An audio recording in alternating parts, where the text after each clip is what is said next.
दोस्तों मैं सत्यम मिश्रा आप सभी का टेक ननस में स्वागत और अभिनंदन करता हूं। दोस्तों मेरे द्वारा जो आप सभी के लिए यूपी टेट और सी टेट का जो कंबाइंड प्रैक्टिस सेट चलाया जा रहा है उसका प्रैक्टिस सेट नंबर 21 है दोस्तों, जो कि आपके यूपी टेट और सी टेट एग्जाम के दृष्टि से महत्वपूर्ण दोस्तों। और इस प्रैक्टिस सेट के जरिए दोस्तों मैं आपकी 90 नंबर की तैयारी करवाऊंगा।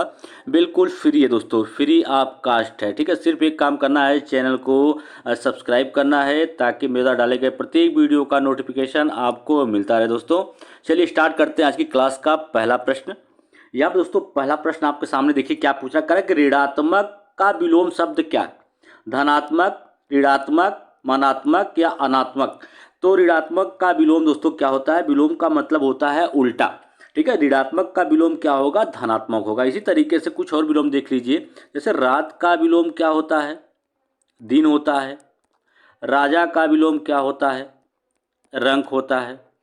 ठीक है, विष का विलोम क्या होता है? विष का विलोम अमृत होता है।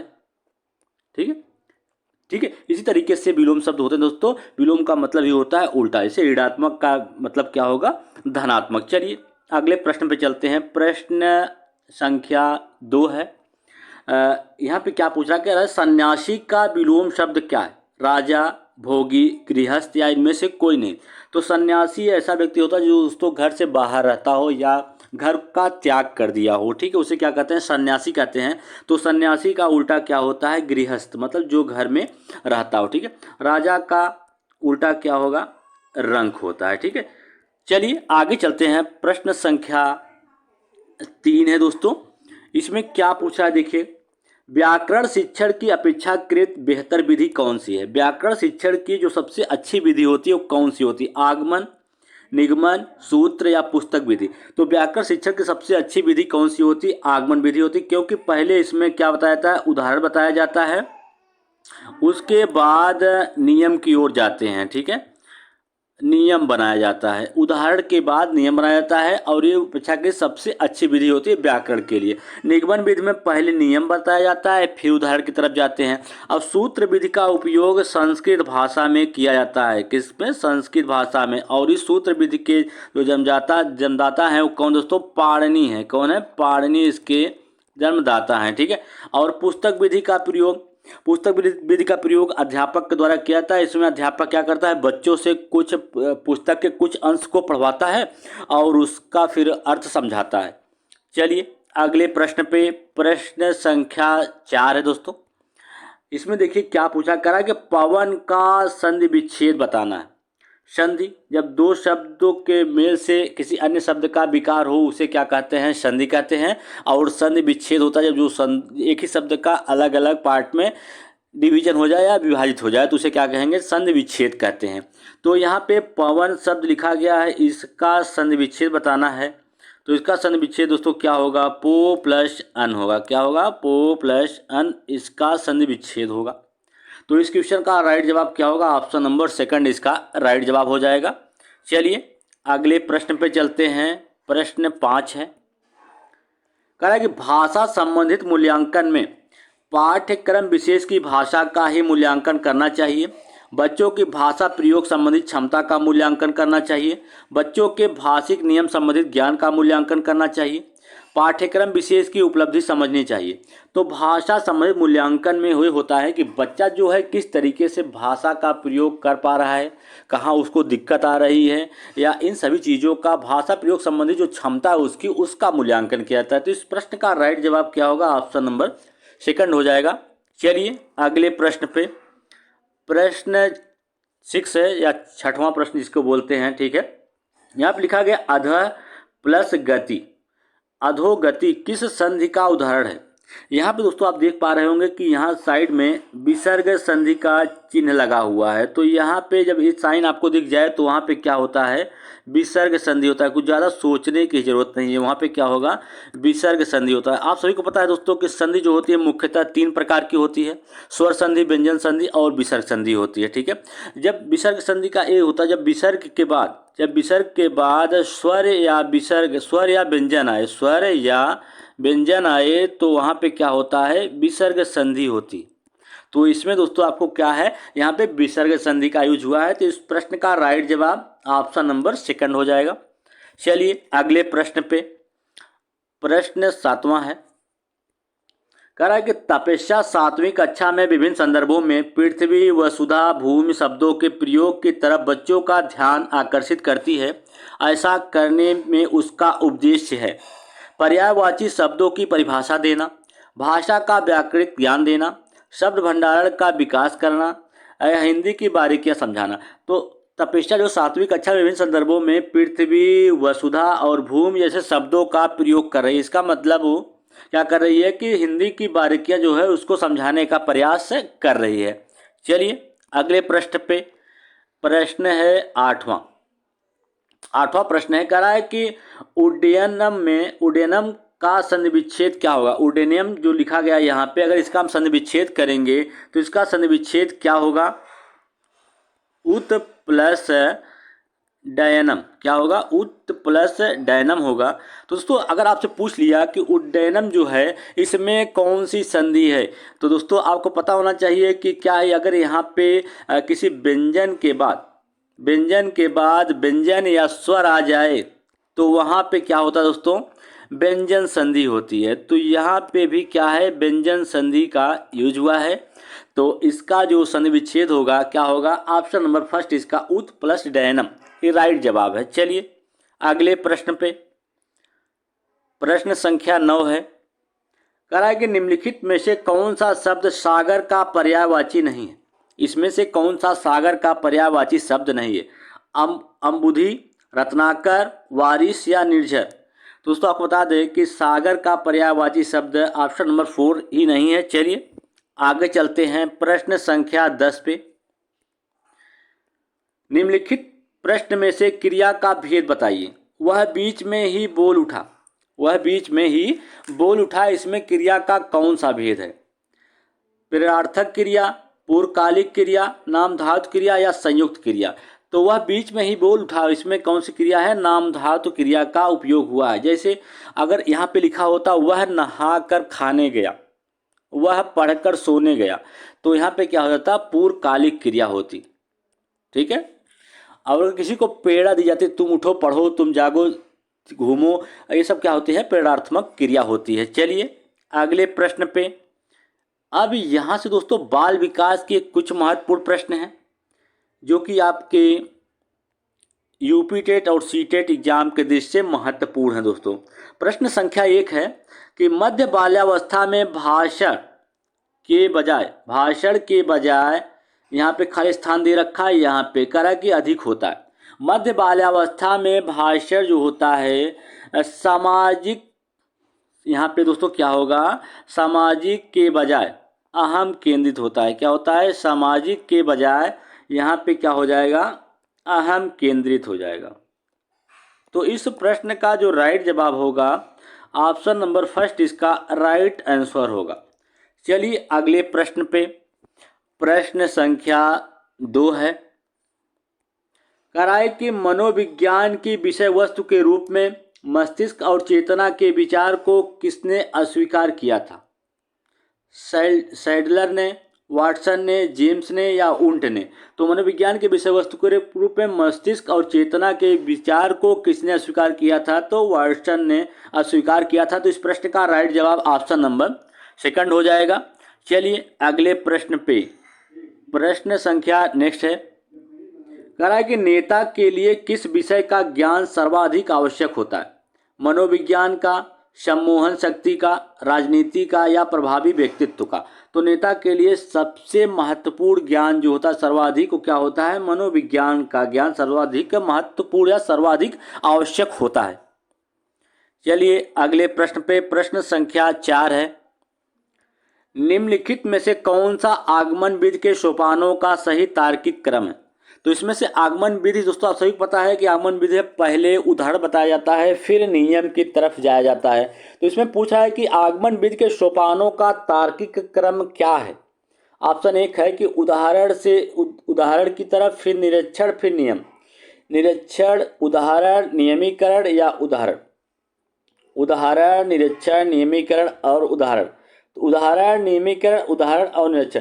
तो इसमें से आगमन विधि के सोपानों का जो सही क्रम है वो ये है कि पहले क्या करना है, इसमें नियमित निरक्षीकरण करना है, फिर उदाहरण, फिर नियमीकरण और फिर उसका क्या करना है, उदाहरण प्रस्तुत करना। ठीक है, ऑप्शन नंबर इसका जो राइट जवाब होगा दोस्तों ऑप्शन नंबर 4 होगा। चलिए आगे चलते हैं प्रश्न संख्या नेक्स्ट पे। प्रश्न संख्या नेक्स्ट है, कह रहा है कि बाल मनोविज्ञान में का अध्ययन किया जाता है। बाल मनोविज्ञान में किसका अध्ययन किया जाता है? बालक के दोस्तों जन्म से लेके किशोरावस्था तक, क्या कह सकते हैं कि बालक के जन्म से पूर्व गर्भावस्था से लेके किशोरावस्था तक का अध्ययन किया जाता है। इसका राइट जवाब क्या होगा? बालक के जन्म के पूर्व गर्भावस्था से लेके किशोरावस्था तक का अध्ययन बाल मनोविज्ञान में किया जाता है। चलिए अगले प्रश्न में, प्रश्न संख्या 6 है, कहा कि अनुशासन को मनोवैज्ञानिक मानते हैं। अनुशासन को मनोवैज्ञानिक क्या मानते हैं? दंड मिलने पर ही सही कार्य करना, नियमों का पालन करना, स्वतः ही नियमों का पालन करना, सही ढंग से रहना। तो अनुशासन में रखने से अनुशासन को मनोवैज्ञानिक क्या मानते हैं? स्वतः ही नियमों का पालन करना।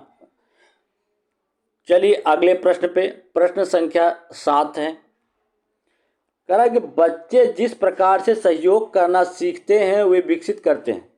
बच्चे जिस प्रकार से सहयोग करना सीखते हैं वो सीखते हैं सहकारिता, टीम भावना, सामाजिक अभिवृत्ति या उपरोक्त सभी।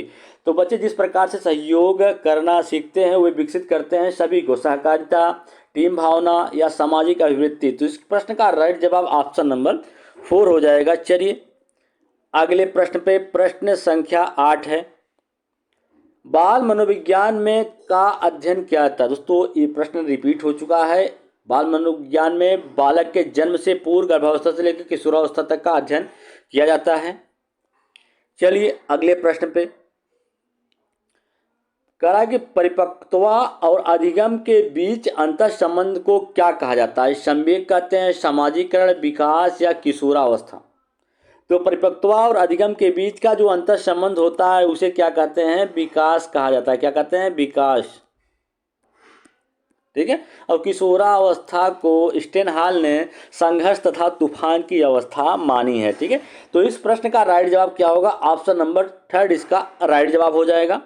चलिए अगले प्रश्न पे, प्रश्न संख्या 10 है, एक बच्चे की वृद्धि और विकास के अध्ययन की सर्वाधिक अच्छी विधि कौन सी है? मनोविश्लेषणात्मक विधि, तुलनात्मक विधि, विकासी विधि या सांख्यिकी विधि। तो एक बच्चे के वृद्धि और विकास की सबसे अच्छी विधि कौन सी है? विकासीय विधि सबसे अच्छी विधि होती है।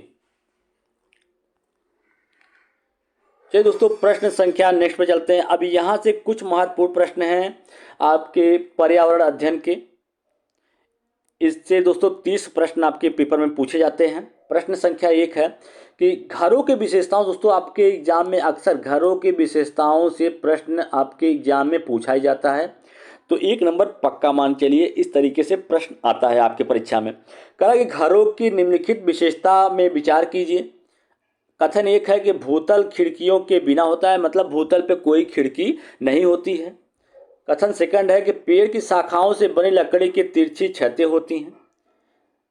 और सी है घरों को पत्थर के खंभों पर जमीन से लगभग 10 से 12 फीट ऊपर बनाया जाता है। कथन डी है कि पत्थर, मिट्टी और चूने से बनी मोटी दीवारें होती हैं। कथन ई है कि लकड़ी के फर्श होते हैं। तो इसमें से आपको बताना है कि लेह और लद्दाख के घरों की कौन सी विशेषता पाई जाती है।